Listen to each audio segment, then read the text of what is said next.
Yes, camera action. Ado mayam bu taram nokchori ngasi su ai video ama semjarake ado ngasi video se akoi inarva singi moi video ama nammi bako ado video do yamna phajai haye ado video do mayam yengminasi ado mayam jengasi ko ado idi mai channel lugi mingna da Pankaj haibra do jenge da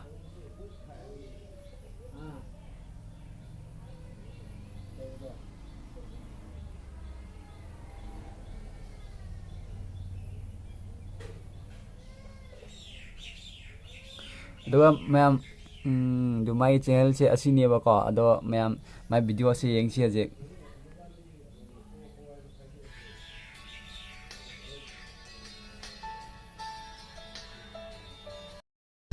Hey, what's up guys? Welcome to my Another video. channel. Subscribe to Bob.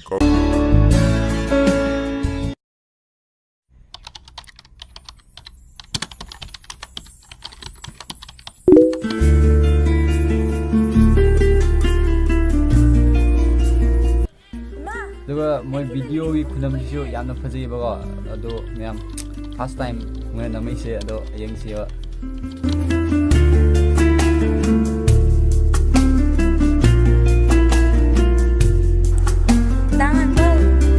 Fazendo ba? Ado, jangan dah. Oh, kaya Aina Delhi na taba kama thagi do. Oh, Nasi hai jabe. Ado, hangchi da se chatta tar. Ado nang chatradi yadabro. Yada do na tau bani jangan dah.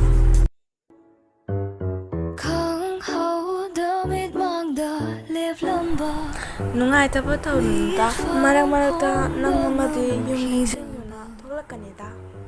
aduga mayam moi se Mai bakpa. history amada best story se mini ko wari ama lengthoga se mini wa ta function da semba man natti bako ado mayam makata na yengse aje Chimbalduna haikiba wahai kaya Nungsina tawgi manglan mamada Ay siya ay ni kauri Nang love na like rasu Aigi nungsiba budi miray bigano Nang lona lot rasu Aigi tamoy budi pudo na chat Piyo nang love na like rasu Aigi nungsiba budi miray bigano Nang lona lot rasu Aigi tamoy budi pudo na chat Piyo nang love na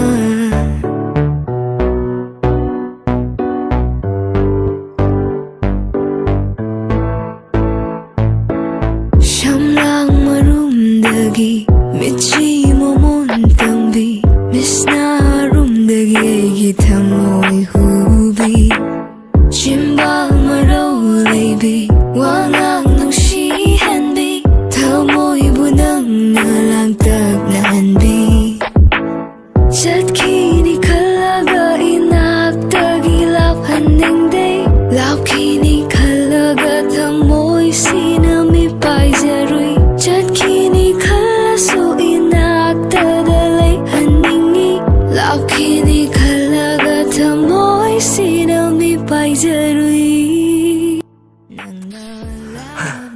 Ito, paano mayam tong madali ni? Kari nungay ba paano na ito? Ito, nahan, tajaga chaki ba nupa do? Madu, maga koy na ba nupa yun siya? Madu, moy na kay mabusing wadam ni. Hey, asing mali ni ito? Hoy, mani. Do ito, taja do, nangi damakta kay samthong lambi dutang hawir ba ni? Ado di ito, ayaw na machat lehe. Sakta niya turo bo de mal na pivang mo de mama na baga kaw. Tut.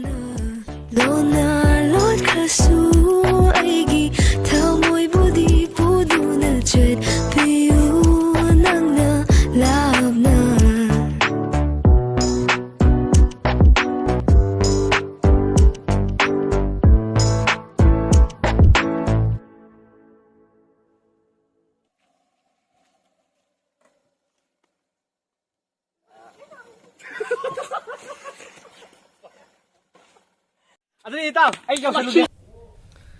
Ma'am अदो मोय video से लोरे अदुगा मागी video सिगी original link दो आई description दा हपचरमगे अदुगा मागी channel सु subscribe तुसनबिरो